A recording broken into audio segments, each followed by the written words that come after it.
그래서 과거에는 우리가 한국형 모델을 따라가냐 미국형 모델을 따라가냐 뭐 이 분야는 어디가 되니까 그걸 따라간다. 이제 이렇게 왔다면 이제는 전부 모든 국가들이 중국을 경계하고 있고 네. 특히 미국과 서방은 기술 제재까지 하고 있지 않습니까? 네. 그래서 지금은 중국이 우리가 누구를 쫓아갈 수 있는 상태가 아니다 이렇게 인지하고 따라서 우리가 우리의 미래를 설계하고 우리가 우리의 미래를 위한 노력을 한다. 좀 이렇게 되어 있는 겁니다. 그러면 우리가 어느 방향을 어떻게 갈 것이냐를 지금 말씀한 그 6개 미래 산업으로 네. 이제 집중을 하는 거고요. 네. 그걸 하기 위한 기술 개발 계획을 많이 이제 만든 거죠. 네.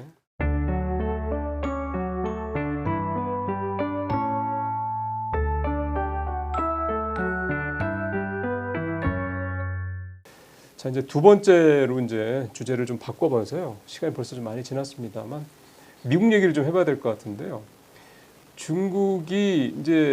미국이 이제 상호관세를 이제 4월 2일 날 이제 아마 저희 방송이 이제 올라가게 되면 그때쯤 아마 얘기가 얼추 나왔을 텐데 부과를 하게 되는 건데 중국의 입장에서 봤을 때 미국의 이런 트럼프 대통령의 관세 전략 이런 부분들을 중국에서는 어떻게 바라보고 있을지가 되게 궁금합니다. 이제 중국 정부가 세우는 구체적인 계획을 저희가 알 방법은 없겠지만 대체적인 그 스탠스는 이미 여러 번 이야기를 해왔습니다. 네. 기본적으로는 최악의 상황을 상정해서 준비를 한다라는 것이 있었고요. 이제 두 번째는 제가 굉장히 좋아하는 사람인데요. 중국 분 중에 이제 황치판이라는 사람이 있습니다. 예. 옛날에 그 총칭시의 시장을 했었고, 이 사람이 그 경제통이고 네. 굉장히 명석해요. 그럼 뭐 이를테면 상무위원이나 이런 것까지 갔던 분이세요? 상무위원까지는 못 갔죠. 근데 이제 상무위원으로 굉장히 유력했던 사람입니다. 아, 그 정도면 뭐 중국에서 대단한 인물이긴 분명하네요. 네. 근데 이 양반이 그 경제통인데 이 중국 정부가 택하고 있는 노선을 가끔 설명을 해주는데 굉장히 합리적으로 설명을 해줘요. 네. 근데 이 양반이 바로 한 두세 달 전에 트럼프 정부에 대해서 중국 정부가 어떻게 대응하고 있는가에 대해서 이야기를 했어요. 예. 예, 거기서 뭐라고 얘기를 했냐면 트럼프라는 사람은 오늘 A라고 얘기를 하더라도 돌아서면 B라고 얘기를 하고 네. 내일은 C라고 얘기를 한다. 그래서 트럼프에 대응을 할 때 우리가 그때그때 하는 말 나오는 의사결정 하나하나를 가지고 일이 하다가는 대응할 수가 없다. 그래서 우리는 우리가 세운 기본 전략을 확고히 지킨다. 그러나 그것을 집행함에 있어서 트럼프 쪽이 막 이런저런 휘둘리지 않는. 휘둘릴 수가 있기 때문에 변화에 대해서는 충분히 탄력적으로 대응한다. 다만 베이스가 되는 전략은 굳건히 지킨다. 이런 거라는 얘기입니다. 딱 맞네요. 우리한테도 딱 필요한 말씀이네요. 그 양반 얘기는. 네. 결국 이제 지금도 트럼프 대통령 관세 때문에 주식시장도 그렇고 전 세계가 좀 일희일비하는 그런 상황이니까 결국은 휘둘린다는 얘기거든요. 그리고 또 저 양반 내일은 또 뭐랄까 막 이렇게 스트레스 받게 되는 거고. 근데 중국은 현재 그러니까 결국 중국이 현재 좀 조용한 이런 모습은 이미 원칙을 확고하게 갖고 있고 대응을 해왔고 그래서 일일이 대응하지 않는다. 이렇게 그렇습니다. 보면 되는 거고요. 그렇습니다. 그리고 또 하나는 아무리 기분이 나쁘더라도 미국하고는 합의를 이끌어내는 것이 좋다. 파국이 되기보다는. 네. 그러니까 화 안 내고 기분 나빠할 소리 코멘트 조심하고 그렇다고 해서 미국이 뭐라고 하면 부대끼지 않고 자기 할 말은 하고 이제 이런 자세를 견지한다는 것이죠. 참 부럽습니다. 이렇게 할 수 있다라는 자체. 그러니까 중국 당국도 좀 그 황치산 선생님, 황치판이요. 황치판 선생님 말처럼 그렇게 좀 현재 중국 당국도 대응을 하고 있는 것처럼 제가 봐도 보여지는군요. 그렇습니다. 그리고 지난 8년간 미국의 의존도, 중국 경제의 미국 의존도를 낮추기 위한 노력을 그동안 해와서 지금은 이제 견딜만 하는 거예요. 아프긴 하지만 죽지는 않는다. 그러게요. 딱 그 말씀이 맞네요. 아프긴 하지만 죽진 않는다. 말 딱 적절한 한마디 요약 말씀인 것 같습니다. 그 얘기를 좀 해보죠. 며칠 전에 중국에서 그 IT와 아니 그 AI와 관련해서 우리가 이제 미국과의 AI 기술 격차가 한 3개월 정도로 좁혀졌다. 이제 조만간 따라잡을 거다. 이제 사실 이게 딥시크 쇼크 이후에 이제 네. 중국이 이제 AI 기술 관련해서 보여주고 있는 강한 자신감 중에 하나다라는 생각이 드는 건데 AI뿐만이 아니라 중국이 지난번 양회 끝나고 난 이후에 이제 그 제조업, IT, 소재, 에너지, 뭐 공간, 건강 이렇게 6대 영역을 중심으로 미래형 산업 육성하겠다 이런 얘기를 이제 중국 당국에서 했었거든요. 네. 그럼 결국 이제 AI도 이제 이 안에 이제 뭐 포함이 될 텐데 결국은 이런 얘기들을 중국이 여기 또 미래형이라는 말씀 아까 네. 처음에 이제 박사님 말씀도 그 부분이기도 하고요. 결국 중국이 이렇게 자꾸 미래의 어떤 기술 뭐 이런 부분들 미래의 어떤 부분들 이런 부분 이렇게 자꾸 이렇게 천착을 하면서 계속해서 이렇게 매달리면서 미국과의 어떤 격차를 줄이겠다는 거를 어떻게 좀 바라봐야 될까요, 우리가? 중국이 일당 전제 체제로 있는 한 예. 중장기적으로 일관된 정책을 밀 수 있는 장점은 틀림없이 이제 그렇죠. 있는 겁니다. 네. 그러면 중국이 현재 자기들의 경제 상태에 대한 인식이 뭐냐면 이제 남에게 배울 것은 거의 끝났다예요. 참 무서운 말이네요. 네.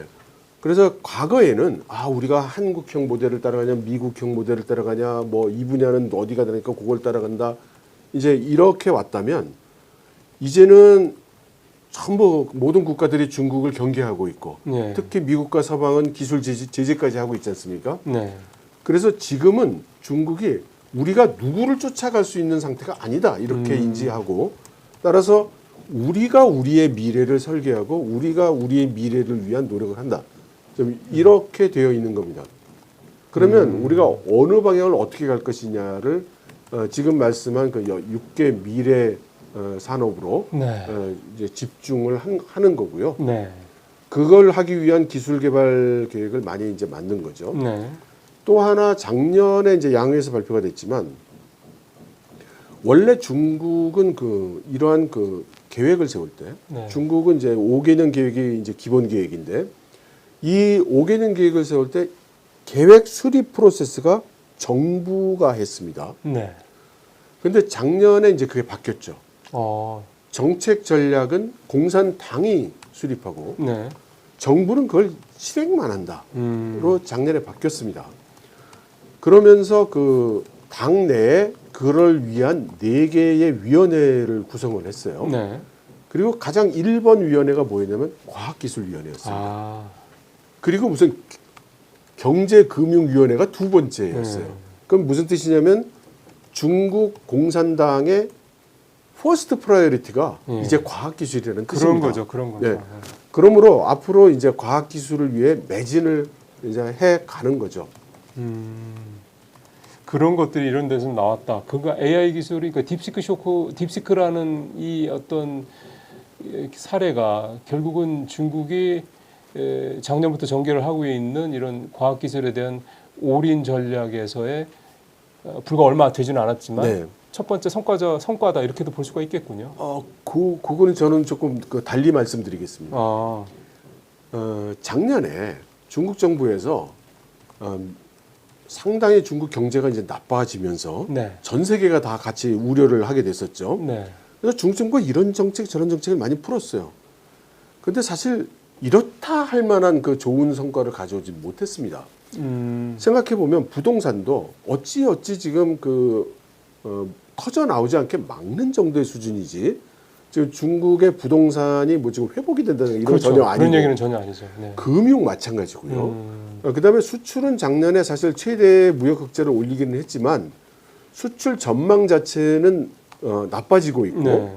또 수출하는 제품의 내용도 그렇게 썩 좋은 건 아니었습니다. 네.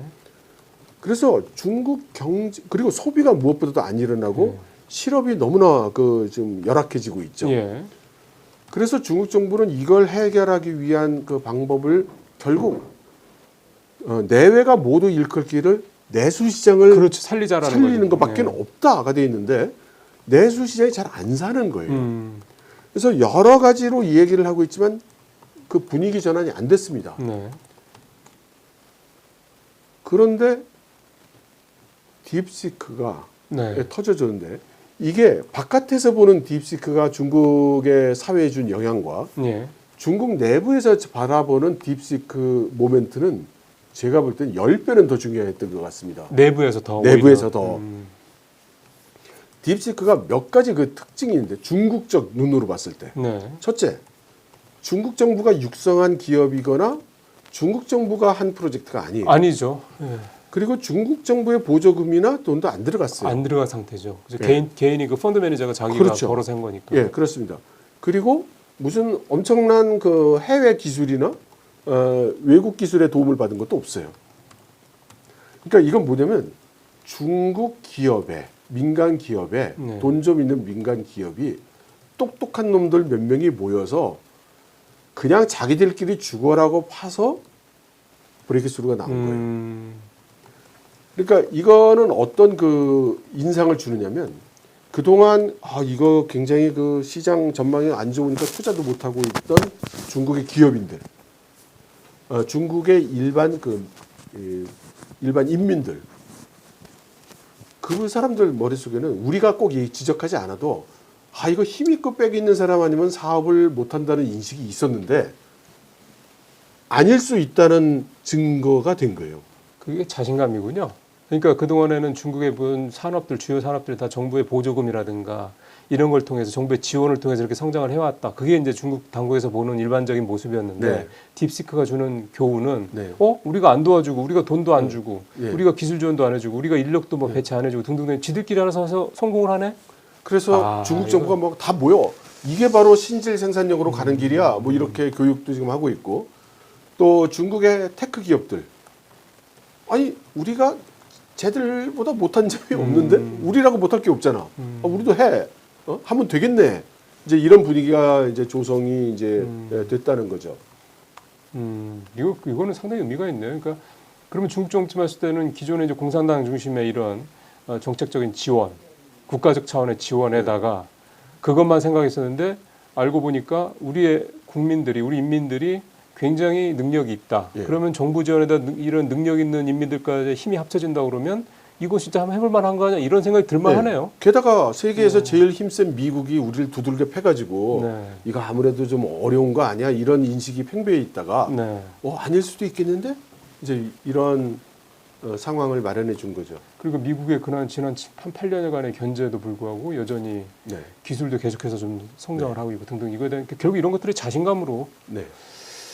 그런 게 지금 그렇게 미국에서 두드리는데도 보통 매는 장사 없다는 말이 있는데 네. 뭐 꽤 맞는데도 별로 맷집이 되게 좋은 어떤 그런 모습이다라는 판단을 좀 하고 있지 않을까 생각이 드네요. 게다가 외람된 말씀입니다만은 트럼프 행정부가 휘두르고 있는 거를 보면서 중국 정부 입장에서는 우군이 하나 더 생긴 것 같은 느낌을 받지 않을까 모르겠습니다. 그 얘기를 많이들 하더군요. 특히 대표적인 게 자동차 같은 것만 해도 이렇게 관세 때리면 기존에 있는 서방 국가들의 우리를 비롯한 서방국들은 다 자동차 관세가 확 올라가서 이제 가격이 올라가서 잘 안 팔릴 텐데 중국 전기차 같은 경우는 오히려 뭐 상대적 그렇죠. 가격 차가 더 벌어지게 되니 그 트럼프 차 관세 정책의 최대 수혜자는 중국이라는 말, 중국 전기차 회사들이란 말이 그래서 나오는 것 같습니다. 참 아이러니네요. 네.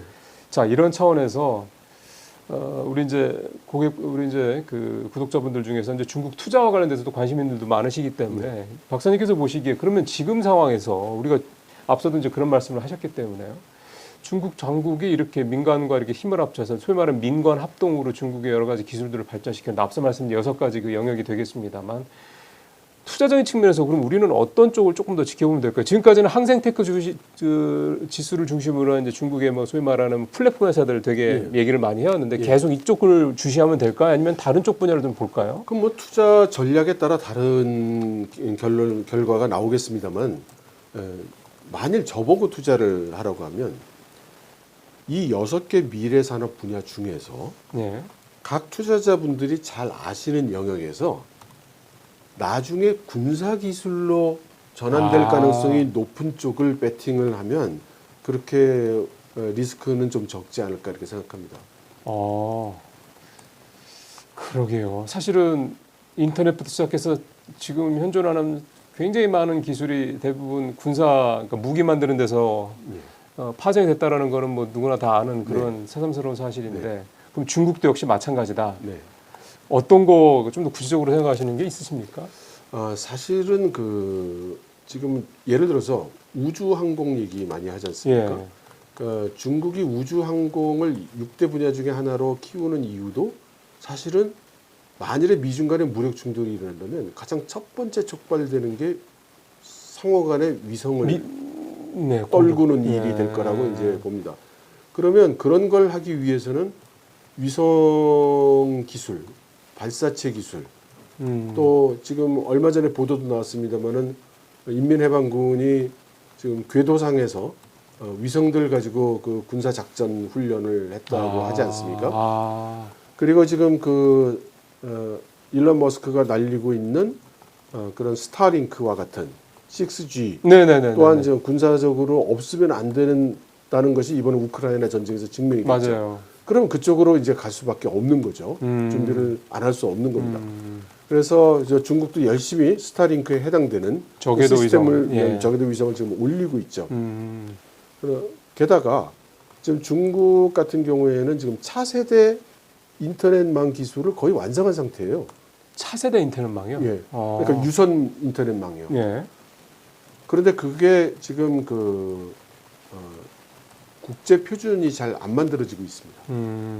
그러니까 이걸 중국이 주도하는 꼴은 못 보겠고, 그런데 중국보다 더 나은 기술 표준은 지금 제시를 못 하고 있어서 그런 거죠. 예. 예, 그래서 지금 좀 시쳇말로 좀 뭉개고 있는 중이거든요. 그러니까 이런 것들이 어느 순간에 터진다면 큰 포텐셜이 될 걸로 생각합니다. 그러니까 지금 6G 같은 경우는 이게 사실 AI 기술하고도 연결이 될 수밖에 없는 게 향후에 이제 AI 기술이 정말로 이제 엣지 단에서 소비자 네. 단에서 이제 범용으로 지금 우리가 쓰는 인터넷처럼 그렇게 활용이 되려면 네. 결국 6G 기술이 당연히 필요한 건데 네. 지금 그거를 말씀하시는 대로라면 중국이 좀 제일 앞서 있다 이 말씀이지 않습니까? 그리고 그걸 보는 눈이 각 나라 산업 구조에 따라서 좀 틀려요. 중국 같은 경우에는 AI가 발전하면서 내 정보를 전부 상대방이 송두리째 가져가고 나의 생각을 컨트롤할 수 있다는 우려가 커지기 때문에 예. 엣지 컴퓨팅 쪽으로 갈 거라고 예. 이렇게 많이 보고, 타이완 같은 경우에는 완전히 그렇게 생각하고 있습니다.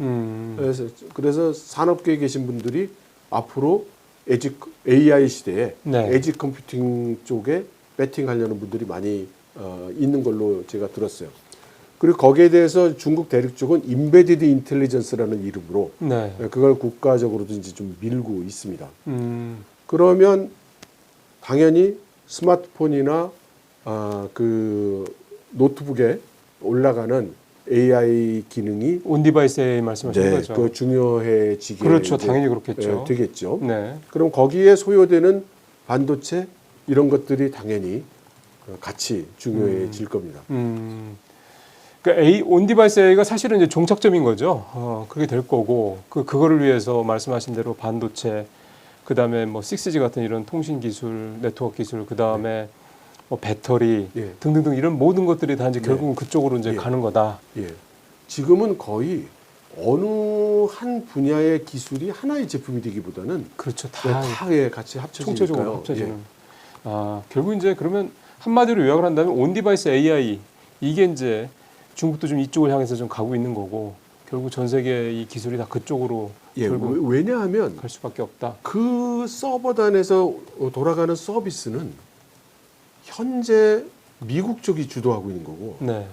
당분간 수년 내로는 우리나 중국이 그건 주도하기는 어렵다고 보니까, 그러니까 타이완이나 한국이나 이제 중국이나 이런 국가들 눈으로는 그렇게 에지 컴퓨팅 쪽으로 네. 시선이 갈 수밖에 없는 거죠. 그러게요.